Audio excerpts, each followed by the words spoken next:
మీరు 7 ఏళ్లుగా కార్యక్రమాలు చేస్తున్నారు.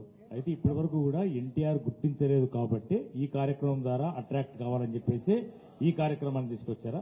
మీరు చెప్తున్న దాన్ని బట్టి సెల్ఫ్ ఫండింగ్ తోనే సేవా కార్యక్రమాలు చేశారని చెప్పారు ఇప్పటి వరకు. అయితే 7 ఏళ్లుగా మీరు ఎన్టీఆర్ని కలవలేకపోయారు, మా ఎన్టీఆర్ మమ్మల్ని కలవలేకపోయాడు అని చెప్పేసి మీరు మాట్లాడారు.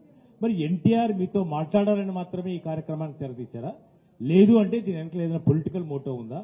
అంటే ప్రత్యక్షంగా పరోక్షంగా చాలా విమర్శలు వస్తున్నది ఏంటంటే రాజకీయ విద్వేషాలు చెలరేగే విధంగానే వ్యవహరిస్తున్నారని ప్రధానమైన ఆరోపణ రాష్ట్ర రాజకీయాల్లో చర్చగా కొనసాగుతుంది. అలాంటి ఇంటెన్షన్ మోటో ఏదైనా మీకుందా? స్పష్టంగా చెప్పేయండి. ఎందుకంటే మీరు ఎన్టీఆర్ మీతో మాట్లాడలేదు కాబట్టి ఈ కార్యక్రమం చేస్తున్నాం అన్నట్టుగానే మీరు ఇందాక మాట్లాడారు. మరి ఎన్టీఆర్తో మాట్లాడితే ఈ సేవాయజ్ఞం ఆగిపోతుందా? లేదు ఈ సేవాయజ్ఞం కొనసాగాలంటే ఎన్టీఆర్ సహకారం ఉండాలని చెప్పేసి మీరు కోరుకుంటున్నారు.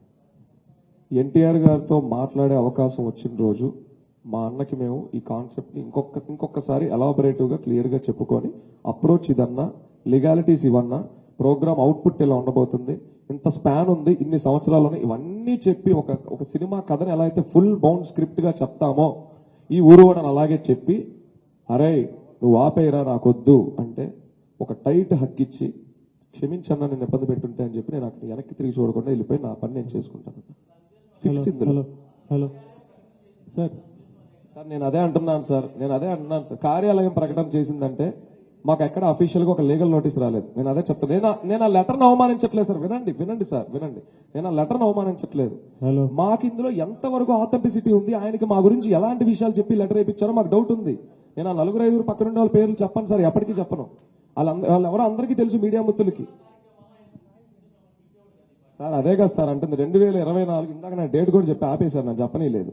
2024 జనవరి 8న మన దేవరా సినిమా టీజర్ లాంచ్ అయిన తర్వాత రాత్రి ఎప్పుడు 9ంటికి ఒక ఫ్యాన్స్ కన్వీనర్, ఆయన కూడా, నేను ఆయన పేరు కూడా చెప్పను, ఇందాక మీరు అన్నట్టు ఈ సోకాల్ తిరుపతి కన్వీనర్ లాగా ఆయన కూడా ఒక ఫ్యాన్స్ కన్వీనర్, అమ్మ హీరో నిన్ను కలవాలనుకుంటున్నాడు, హీరో గారితో ఒకసారి నువ్వు మాట్లాడాలి, మీ నుంచి ఎంతమంది వస్తారో రెడీ అవ్వండి అన్నారు.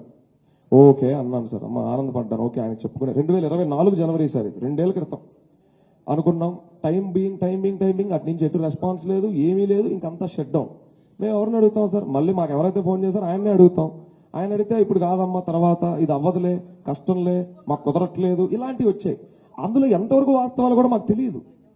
మాకు అక్కడ ఏం చేయనా అటు నుంచి ఒక ఇన్ఫర్మేషన్ వస్తే అది నిజమో అబద్ధమో కూడా మాకు తెలియదు. ఆయన చెప్తున్నారు. ఇక్కడ మాకేదో ఇది ఉందనుకోబాకండి సార్. అంటే అది ఎన్టీఆర్ నుంచి వస్తే నమ్ముతాం, ఆఫీస్ నుంచి వస్తే నమ్మమని కాదు. అసలు ఆయన చుట్టూ మా గురించి ఏం చెప్తున్నారని మా బాధ సార్. అంటే ఇన్ని కోట్ల మంది అభిమానులు ఉన్నారని అనుకుంటున్నారు కదా మీరు. అంటే ఒక 3-4 ఆయన దగ్గరుండి చెప్తే వినేంత బలహీన పరిస్థితుల్లో ఆయన ఉన్నాడు అనుకుంటున్నారా? లేకపోతే మీరు చేస్తున్న సేవల మీద ఆయన